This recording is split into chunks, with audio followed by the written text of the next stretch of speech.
न supreme court ने चुनाव आयोग को वोटर वेरिफिकेशन से रोका, न सुप्रीम कोर्ट ने चुनाव आयोग के वोटर वेरिफिकेशन के तरीके को बदला, लेकिन फिर भी इंडी गठबंधन यह माहौल बना रहा है कि सुप्रीम कोर्ट में तो उसकी जीत हो गई, चुनाव आयोग की हार हो गई। यह अलग ही लेवल का इनका काम चलता है। कांग्रेस की तरफ से केसी वेणुगोपाल इसे लोकतंत्र के लिए राहत की बात बताने लगे। आरजेडी की तरफ से मनोज झा ने कहा कि यह फैसला अंधेरी गुफा में रोशनी की तरह है। जरा सुनिए मनोज झा को, फिर मैं आपको बताता हूं कि कैसे इनकी बत्ती गुल हो गई है, जिनको रोशनी दिख रही है अंधेरी गुफा में। माननीय सर्वोच्च न्यायालय ने चुनाव आयोग को स्पष्ट शब्दों में कहा, prima facie we believe that you must look at the inclusion of Aadhaar, EPIC and ration card in the list of documents you solicit.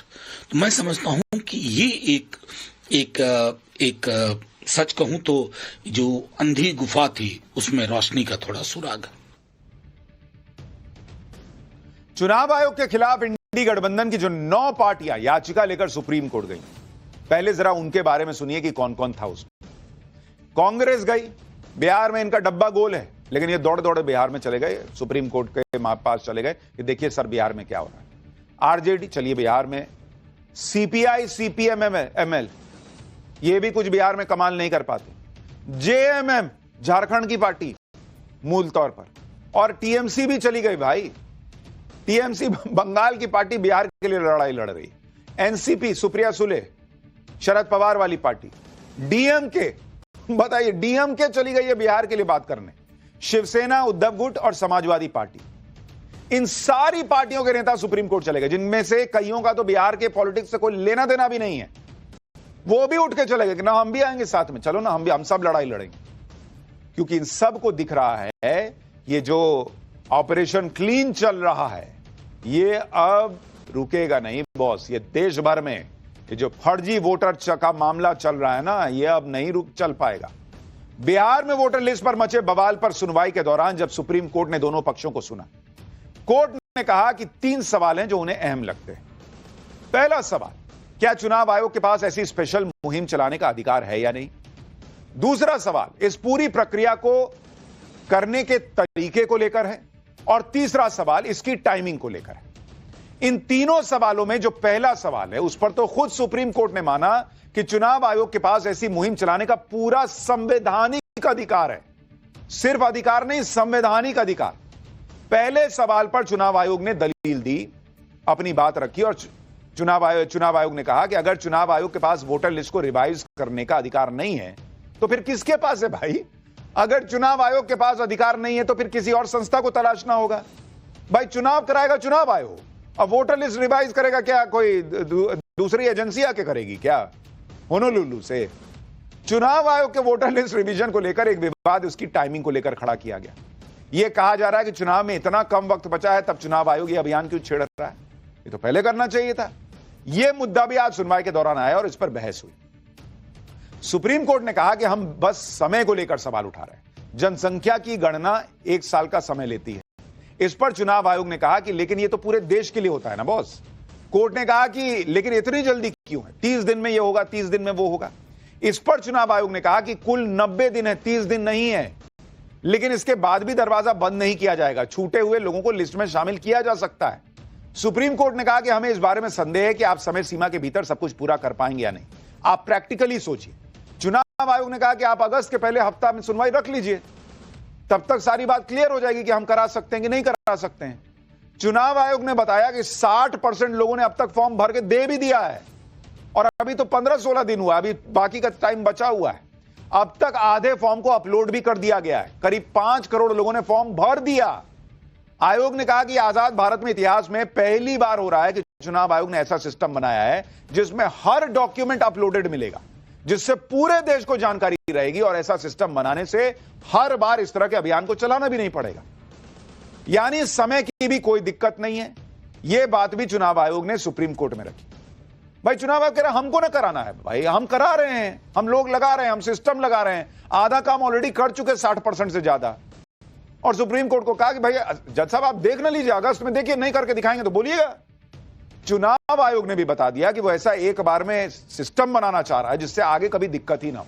भाई सब ऑनलाइन रहेगा, चेक कीजिए, देख लीजिए कि ये ठीक आदमी है कि नहीं जो वोटर लिस्ट में है कि नहीं। यानी बड़ी बात यह है कि सुप्रीम कोर्ट ने यह बात मानी कि चुनाव आयोग को वोटर लिस्ट के स्पेशल रिवीजन का अधिकार है। दूसरी बात यह है कि चुनाव आयोग ये बात बार बार कह रहा है कि वो बिहार में वोटर लिस्ट का रिवीजन तय समय पर कर लेगा, टाइम को लेकर दिक्कत नहीं। अब जो सबसे बड़ा मुद्दा बनाया जा रहा था वो ये था दस्तावेजों का। उसमें भी चुनाव आयोग ने मजबूती से अपना पक्ष रखा और यह कहा कि 2003 में सिर्फ 3 दस्तावेज स्वीकार किए जा रहे थे, अब तो 11 कर रहे हैं बॉस। तो 2003 में जब लास्ट रिवीजन हुआ था, इंटेंसिव रिवीजन, तो 3 डॉक्यूमेंट में लोग साबित कर पा रहे थे कि वो भारत के नागरिक हैं और उनको चुनाव आयोग को वोट देने का अधिकार देना चाहिए, उनका अधिकार है। 3 डॉक्यूमेंट में हो जा रहा था, अब 11 डॉक्यूमेंट में नहीं कर पाएंगे। विपक्ष हालांकि माहौल बना रहा है कि लोग डॉक्यूमेंट कहां से लाएं, लोगों को तो बड़ी दिक्कत हो जाएगी। लेकिन पूरा सच क्या है आज हम आपको बताएंगे। नवभारत की टीम ने पटना में वोटर वेरिफिकेशन ड्राइव का जायजा लिया, तो वहां वेरिफिकेशन करवाने वाले और वेरिफिकेशन करने वाले सभी लोगों ने एक ही बात कही कि कोई दिक्कत ही नहीं है, सब एकदम बढ़िया स्मूथ चल रहा है। भाई सुनिए, पब्लिक खुद कह रही है कि हमको कोई दिक्कत नहीं है। मांगा जा रहा है वो हो ही नहीं, कोई नहीं, एक है ही, एक ना एक कोई है ही, एक ना एक मिल ही जा रहा है। हाँ। कोई दिक्कत तो उसमें नहीं आ रही है। कोई दिक्कत नहीं। आपको लगता है कि कोई नाम काटने के लिए साजिश हो रहा है कि लोगों का नाम काट दिया जाएगा, ऐसा लगता है? वो ऐसा तो हमको नहीं पता लगता है, अब क्या है आगे हमको इतना प्रोसेस न मालूम है। बस हमने जो फॉर्म मिला है भर दिया, हो गया बात। आप लोगों को कोई दिक्कत नहीं? नहीं, कोई दिक्कत नहीं। दिक्कत क्या रहेगा, ठीक चल रहा है सर। कहा जा रहा है कि पूरा नहीं होगा। आप लोगों का जो क्षेत्र में जितना तो अभी जोरों पर है, काम हो रहा है अच्छे से जी। ये लगता है कि समय से ये पूरा कर लिया जी जाए? हो जाएगा, एकदम हो जाएगा। सारे लोग, टीम लगी हुई है, हो जाएगा, बिल्कुल होगा। मतलब काम लग रहा है कि पूरा हो जाएगा समय काम पे? तो हम लोगों का पूरा हो जाएगा। ये जो कहा जा रहा है कि नहीं कर पाएंगे, लोग सवाल उठा रहे हैं कि ऐसा नहीं हो पाएगा, ऐसा लगता है आप लोगों को? ग्राउंड पे आप लोग काम कर रहे हैं? हम लोग को तो नहीं ऐसा लग रहा है कि नहीं कर पाएंगे, कर लेंगे। क्या डॉक्यूमेंट जो मांगा जा रहा है वो है आपके पास? हाँ है ना? सर, जमा कोई भी कर- दिक्कत आ रही है क्या? नहीं, कोई दिक्कत ये नहीं आ रही है, ऐसा कोई बात नहीं है। सब कुछ एकदम फ्लेक्सिबल है, सब कुछ अच्छे से हो गया, डॉक्यूमेंट भी था, जमा भी कर दिया, कोई दिक्कत नहीं। कोई दिक्कत आपको लगता है हो रहा है कि कराने में वेरिफिकेशन? नहीं। कोई दिक्कत नहीं। आप भी आए हैं कराने? हाँ अच्छा, आप डॉक्यूमेंट दे दिए? हाँ, जमा कर रहे हैं। कर दिए। कोई दिक्कत कोई नहीं, तरह का? कोई प्रॉब्लम नहीं। जो डॉक्यूमेंट मांगा जा रहा है वो है अवेलेबल? हाँ, सब वेरीफाई है मेरे पास। अब आप देख रहे हैं, जिसको वोट डालना है उसको वेरिफिकेशन से दिक्कत नहीं है, जो वो वेरिफिकेशन कर रहा है वो कह रहा हम कर देंगे। खाली सारी दिक्कत जो है ना वो पॉलिटिकल पार्टीज को हो रही। बिहार में वोटर वेरिफिकेशन को लेकर एक विवाद यह भी है कि चुनाव आयोग वेरिफिकेशन के दौरान जो 11 दस्तावेज मांग रहा है उसमें वो आधार कार्ड, राशन कार्ड और वोटर आईडी को नहीं जोड़ रहा। इसी को लेकर बहुत विवाद भी हो रहा है। आज सुनवाई के दौरान भी यह बात सामने आई और सुप्रीम कोर्ट में इस पर बहस हुई। चुनाव आयोग ने अपना पक्ष रखा। आयोग की तरफ से कहा गया कि मतदान का अधिकार भारतीय नागरिकों के लिए, आधार नागरिकता का प्रमाण पत्र है ही नहीं, यह तो केवल एक पहचान पत्र है कि भाई आप कह रहे हैं कि यह सुशांत सिन्हा का आधार कार्ड है, तो सुशांत सिन्हा का आधार कार्ड सिर्फ यही बताता है कि ये जो आदमी आधार कार्ड लेके खड़ा है यही सुशांत सिन्हा है, क्योंकि सुशांत सिन्हा के जो 10 फिंगर हैं, 10 उंगलियां हैं, उसके फिंगरप्रिंट्स आधार के डेटा में मौजूद है, जो आंखों का डिटेल है वो मौजूद है। यू आर यू, आप वही हैं जो आधार कार्ड में दिख रहे हैं, इसका बस पहचान पत्र है आधार कार्ड, वो नागरिकता का नहीं है। भारत में रहने वाले किसी भी व्यक्ति के पास आधार कार्ड हो सकता है, लेकिन जरूरी नहीं कि जिसके पास आधार कार्ड हो वो भारत का नागरिक ही हो। आधार कानून के तहत एक पहचान पत्र है, इसमें कोई विवाद नहीं है। इसका मतलब है कि मैं हूं, आप हैं। यह दस्तावेज ऑथेंटिकेशन के लिए, यह दर्शाता है कि यह मेरा घर है, मैं यहीं रहता हूं। हर दस्तावेज का एक उद्देश्य होता है। जब चुनाव आयोग ने आधार को लेकर अपनी दलीलें रख दी और बाकी दलीलें भी कोर्ट ने सुन ली, उसके बाद कोर्ट ने अपने ऑर्डर में डॉक्यूमेंट्स को लेकर कहा कि हमारे मुताबिक न्याय के पक्ष में चुनाव आयोग आधार कार्ड, वोटर आईडी कार्ड और राशन कार्ड को भी दस्तावेजों में शामिल करने पर विचार कर सकता है। यानी सुप्रीम कोर्ट ने आदेश नहीं दिया कि नहीं आपको इसको रखना ही पड़ेगा। सुप्रीम कोर्ट ने कहा कि इसको रखने पर विचार कीजिए। सुप्रीम कोर्ट ने यह भी कहा कि इन 3 दस्तावेजों को शामिल करना है या नहीं करना है, यह चुनाव आयोग को तय करना है। साथ ही सुप्रीम कोर्ट ने यह भी कह दिया कि अगर आयोग इन दस्तावेजों को शामिल नहीं करता है तो अगली सुनवाई में हमको बताए कि क्यों नहीं करना चाह रहा है, इसको लेकर क्या दिक्कत है। हालांकि चुनाव आयोग ने सुप्रीम कोर्ट से कहा कि वो इसे चुनाव आयोग के विवेक पर छोड़ दें, जिस पर सुप्रीम कोर्ट ने कहा कि आप सब अपनी बहस को 28 जुलाई के लिए बचा के रखें। यानी सुप्रीम कोर्ट ने पहली बात क्लियर कर दी कि ये जो कुछ भी चुनाव आयोग कर रहा है वो संवैधानिक तरीके से कर रहा है, संविधान में उसको यह अधिकार मिला है कि वो करे। तो जो लोग कल बिहार बंद कर रहे थे, राहुल गांधी लाल संविधान की एक कॉपी लहरा रहे थे कि जैसे संविधान की हत्या हो गई, सुप्रीम कोर्ट कह रहा है कि भाई चुनाव आयोग सब संविधान के तहत कर रहा है, तो वो तो झूठ पकड़ा गया। दूसरा, सुप्रीम कोर्ट ने यह भी माना कि भाई इनको अधिकार मिला है, ये जैसे चाहें वैसे कर सकते हैं, कहीं नहीं लिखा है कानून में कि नहीं ऐसे ही करना होगा। तो तरीका गलत है, यह भी मामला पकड़ा गया, झूठ बोल रहे थे ये लोग। अब सुप्रीम कोर्ट ने चुनाव आयोग को जो सुझाव दिया है उसी को लेकर इंडी गठबंधन जश्न मना रहा है कि सुप्रीम कोर्ट ने तो आधार कार्ड को दस्तावेज के रूप में मानने के लिए कह दिया कि चुनाव आयोग के लिए झटका। मानने कहां कह दिया? सुप्रीम कोर्ट ने कहा कि आप इस पर विचार कीजिए कि ऐसा हो सकता है कि नहीं, और नहीं मानिएगा तो बता दीजिए कि काहे नहीं मानिएगा। बस टीएमसी के नेता कुणाल घोष को सुनिए कैसे ये लोग जो है वो जबरदस्ती का अपना जीत का जश्न मना रहे हैं। भाजपा जो प्लान किया था वोटर लिस्ट में स्ट्रेटेजिक मैनिपुलेशन का, मिसयूजिंग द इलेक्शन कमीशन, वो अभी तो बिहार, लेकिन उसका टारगेट तो बंगाल है, लेकिन बंगाल इसको सक्सेसफुल नहीं होने देंगे। तो आज जो है हम लोग पूरा, हमारा लॉयर्स है वो देख रहे हैं, हमारा टॉप लीडरशिप देख रहे हैं, तो एक पॉजिटिव वाइब्रेशन कोर्ट में है। इसी आधार पर बीजेपी भी माहौल बना रही है कि जैसा अभियान बिहार में हो रहा है वैसा बंगाल में भी हो। सुनिए शुभेंदु अधिकारी अब क्या कह रहे हैं। बंगाल में बहुत फर्जी वोटर भी है और घुसपैठिया भी वोटर लिस्ट में नाम है, उसको क्लींच कर देना चाहिए। और जिस तरीके से पॉपुलेशन ग्रोथ हुआ है, खास करके कुछ बिहार, साउथ 24 परगना, नॉर्थ 24 परगना से लेकर बहुत एरिया में, उसमें ये होना चाहिए। बिहार में जो हो रहा है बंगाल में भी होना चाहिए।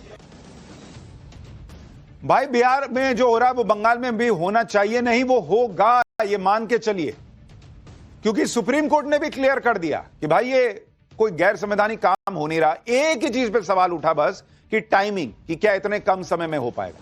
नहीं तो सुप्रीम कोर्ट में कोई इस पूरी प्रक्रिया में कुछ गलत नहीं दिख रहा है, तो इसका मतलब बंगाल में होगा। बंगाल में तो अभी अगले साल चुनाव होना है।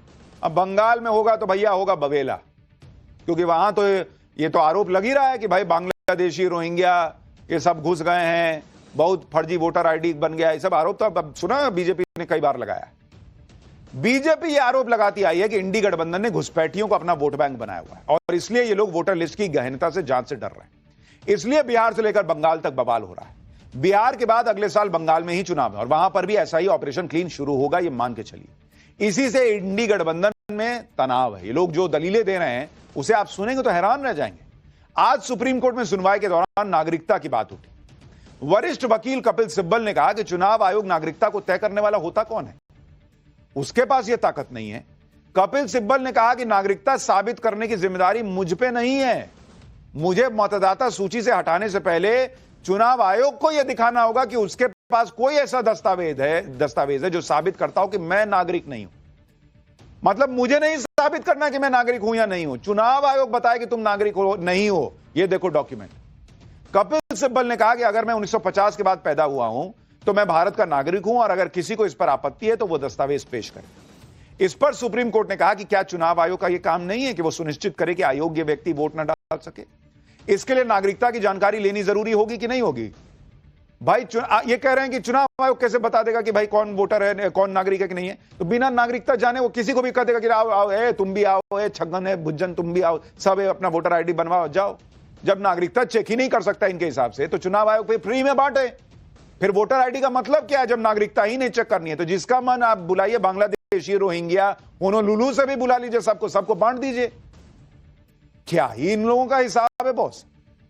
कितनी खतरनाक दलीलें हैं ये कि लोग कह रहे हैं कि नागरिकता साबित करने की जिम्मेदारी चुनाव आयोग की है। हम आ गए, हम पैदा हो गए भारत में, हम तो हो गए नागरिक, अब तुम बताओ कि नागरिक नहीं हो। गजब हिसाब है।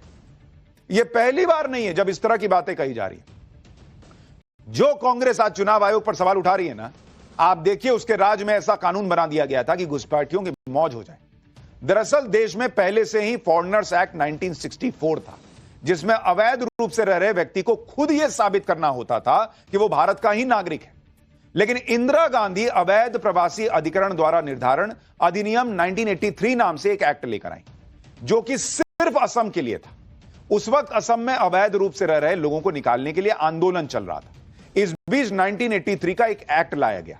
इस कानून में असम के अंदर नागरिकता साबित करने की जिम्मेदारी शिकायतकर्ता और पुलिस पर डाल दी गई कि आप बताइए कि यह नागरिक नहीं है। यह प्रावधान भी कर दिया गया कि शिकायतकर्ता भी वही होगा जो आरोपी के 3 किलोमीटर के दायरे में रहता हो। इस तरह के कानून की वजह से असम से घुसपैठियों को बाहर करना मुश्किल हो गया, क्योंकि भाई जिस आप जाएंगे पूछेंगे तुम भारत के नागरिक हो, सबूत दिखाओ, वो कहेगा कि हम नहीं दिखाएंगे, तुम दिखाओ कि मैं भारत का नागरिक नहीं हूं। सुप्रीम कोर्ट ने साल 2005 में 1983 के इस कानून को रद्द कर दिया। सुप्रीम कोर्ट ने भी माना था कि यह कानून अवैध प्रवासियों की पहचान और उन्हें देश से बाहर करने में सबसे बड़ी बाधा थी। आप सोचिए, असम के लिए इंदिरा गांधी ने ऐसा कानून पास करवा दिया था जहां नागरिकता साबित करने का भार उस व्यक्ति पर नहीं था जिस पर संदेह, बल्कि उस पर है जो ये कह रहा है कि ये भारत का नागरिक नहीं है। जबकि जो भारत का नागरिक है उसके लिए कितना आसान है भाई, कोई ना कोई डॉक्यूमेंट निकाल के दिखा दे, लो देखो मैं भारत का नागरिक हूं। यहां उल्टे गंगा बहा दी गई कि ना तुम साबित करो कि भारत का नागरिक, तो क्या करें, उसका पाकिस्तान से जाके बांग्लादेश से जाके उसका डॉक्यूमेंट लेके आए कि ना देखिए तो बांग्लादेशी है, तो रोहिंग्या है। यही बात कपिल सिब्बल आज बताइए 2025 में खड़े होकर सुप्रीम कोर्ट में कह रहे हैं। इस तरह के कानून के बाद तो कोई भी घुसपैठिया आपके देश में शरण ले लेगा, फिर आप साबित करते रहिए कि वो नागरिक नहीं है। लेकिन यह हो रहा है, और अब आप देखिए कि किस तरह से जो है ये पूरा मामला चला है। और अब सुप्रीम कोर्ट ने क्लियर कर दिया कि बिहार में जो हो रहा है वो होगा, उसको कोई रोक नहीं सकता। हां, 3 डॉक्यूमेंट लेगा चुनाव आयोग, नहीं लेगा अब ये आगे साबित होना है। 28 जुलाई को सुनवाई होगी, तब तक तो मुझे लगता है कि वो पहली लिस्ट बन भी जाएगी। पब्लिक भी कह रही कोई दिक्कत नहीं है, जिनको हंगामा करना है वो करते रहें। ये अभी बिहार में हो रहा है, फिर आगे भी सब जगह होगा ही